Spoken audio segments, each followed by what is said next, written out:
What's going on, guys? It's your boy Far from the Mad Good Knicks Show. Please hit that like and subscribe button. We're trying to post videos a little bit more frequently here in the off season because there's so much to talk about. If you haven't seen the last couple of videos, Jay and TK broke down the Summer League. Steph and Pete had a video talking about Kevin Knox and some of his statistical assets and what he's going to bring to the Knicks. And I, of course, had the depth chart and starting five prediction for the New York Knicks. And since then, Troy Williams got cut, but most of it I still kind of stand by. So, this video in particular. This is a pipe dream. Let me just start off by saying that. Please don't at me for this video, but me being a Knicks fan, of course, at times we are a little delusional. So I want to talk about the dream scenario for the 2019-2020 season for the New York Knicks. What that is going to potentially look like. What are the possibilities? You know what? I'm actually just going to talk about one possibility because, again, delusional Knicks fan, and I like to dream, and I do think that there's a small glimmer of hope that this could potentially happen. Now, you might be wondering where all this kind of comes from. Well, it's no secret that Kyrie Irving from New Jersey has hinted at wanting to play for the Knicks eventually. Jimmy Butler has hinted at wanting to play alongside, leading many people to believe that both of them could be targets for the New York Knicks. But then there was an interesting tweet that came out a couple days ago talking about another established NBA player potentially wanting to team up with them and making the New York Knicks a potential destination. What that might look like is what I am here to discuss today. Unfortunately, I'm terrible with numbers, but I still have to talk about the Knicks Cap Space because that's the only real way that we can talk about signing a bunch of superstars, keeping KP, and moving on to have a hopefully championship caliber team after the 2019 summer. So, without further ado, let's dive into it. I got all my cap space numbers from sporttrack.com, so if there are any inaccuracies, don't at me. Go to them. Tell them about it. I really could care less. I'm sorry. This is, again, just a dream scenario for the Knicks. It's kind of fun to do. It's fun to think about. So here we go. So I'm going to start by saying 2018-2019, the cap limit for NBA teams is hovering just above $101 million. The luxury tax hits at $123 million. Many experts predict that that's pretty much going to stay the same next year. It'll increase over time, but next year we're pretty much looking at similar numbers, $101 million with the luxury tax kicking in at $123 million. So what do the Knicks look like this year? Well, they're at just about $109 million, so that's over the cap but not at the taxable limit. And then lining up for next year, they'll have $70 million on the books, so leaves them room for probably one big superstar free agent, cough, cough, KP. We're probably going to sign him to a max deal. We better, he's our guy. But then we have a couple of bad contracts that we might have to deal with as well going into the 2019-2020 season, seeing what that looks like. So, assuming that Courtney Lee is traded, that will free us up.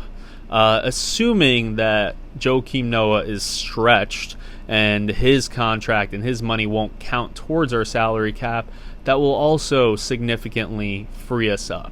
So who do we have for 2019-2020, assuming those two are off the books? Well, collectively, it would be $41 million to the luxury cap. Keep in mind, 101 is the limit, so we got a lot of room to work with. Tim Hardaway Jr. is on the books for $18 million. Lance Thomas is on the books for $7.5 million. Frank Ntilikina for $4.8 million. Kevin Knox for $4.3 million. Both of them are on rookie contracts. Damian Dotson for $1.6 million, and then Mitchell Robinson for $1.5 million. A couple other guys with smaller contracts might be in the mix. We won't really cover them for this sake, but all in all, you're looking at about a $41 million $41 million under the cap going into next year. What's priority number one for the Knicks? Sign KP. We need to give this guy a max deal, assuming he comes back next year healthy. By all accounts, he's done everything for this team. He's clearly the franchise player, and we do have enough money to give him max dollars. So give KP that 5-year contract. Put a heavy back end on that contract, though. That'll give us more room and flexibility for the star-studded free agents that are coming about this summer. So what does that mean? It's probably going to be something like $150 million over 5 years.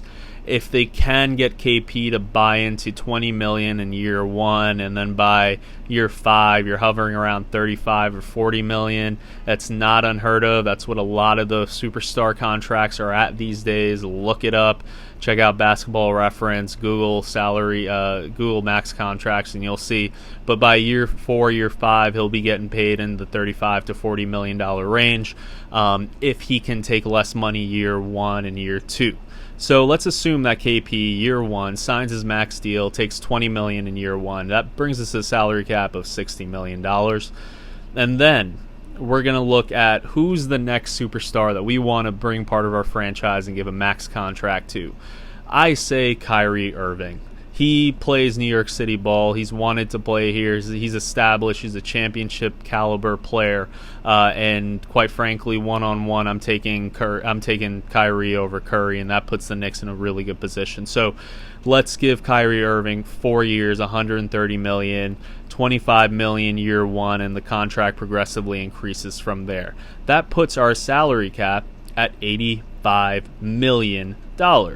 So we have a little room to play with until we hit that cap number at 101, but then even more room for that luxury tax to hit at 123. So let's focus on Jimmy Butler. Would we sign him to a max contract? I realistically can't see it happening, but would he want to play here for a couple of years? Let's say yes. 2 years, $50 million, give him $25 million a year. That puts our salary cap at $110 million, with $13 million left until we hit the luxury tax. So we're well over the cap limit at this point by signing KP to a max, signing Kyrie to a max, and then giving Butler a 2-year, $50 million deal. So $110 million salary cap. What do we do to free up some space? Let's take a look at our boy Tim Hardaway Jr. If we're signing Jimmy Butler, we still have Frank Ntilikina, we still have Damian Dotson. It's unlikely that Tim Hardaway Jr. has a place here on the Knicks. I love Tim Hardaway, but again, in this dream scenario, I don't think that he's going to fit in because I'm not done yet. So I'll have to talk about that third player, remember. So Tim Hardaway Jr., free up $18 million somehow, some way, trade, sign, what have you. We gotta free that up. Say the Knicks in some dream scenario free up that $18 million. That brings our salary cap back down to $92 million. How we do that? Don't ask me, don't at me. I'm just dreaming here as a Knicks fan. With $92 million under the cap, we can focus on this third player. Who are some big key name free agents? Who cares? I want to focus on the main guy, Kevin Durant. Sources have pointed to the fact that Kevin Durant wouldn't mind playing in New York, between Washington and New York. If he plays in New York, you know that his brand, along with everyone else that signs here and wins, is going to explode. So I can see Kevin Durant taking a 1-year deal similar to how he took it with the Warriors. Sign that 1-year deal at $25 million, which is what he did with the Warriors. You're going to get probably just as much in endorsements just by playing in New York. That puts our salary cap at $115 million.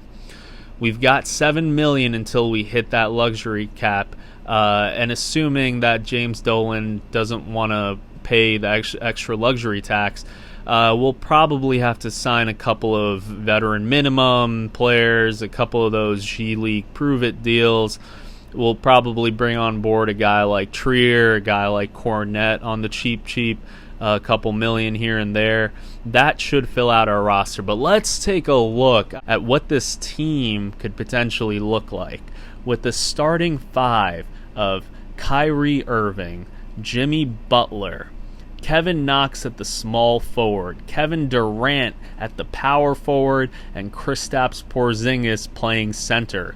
I know what you're thinking. KP at the center, not such a great idea, but I think with a team like that, it's kind of inevitable, and it's going to put so many teams at a disadvantage to try to guard all of these guys. Just look at Knox through KP and Durant right in the middle. That's so hard for any team to guard, let alone a guy like Kyrie Irving, who's just switching up guys left and right because of his ball handling skills. And then you got Jimmy Butler on top of that. That might be too much star power, but I'll give Fizdale the benefit of the doubt. If there's anyone that can make this work, it is him. Going down the depth chart, point guard Frank Ntilikina, shooting guard, you got Damian Dotson, probably throw Alonzo Trier in there, maybe another veteran. At small forward, Lance Thomas is still in the mix. I like my guy Lance. I know he gets a lot of hate, but nothing but love for him.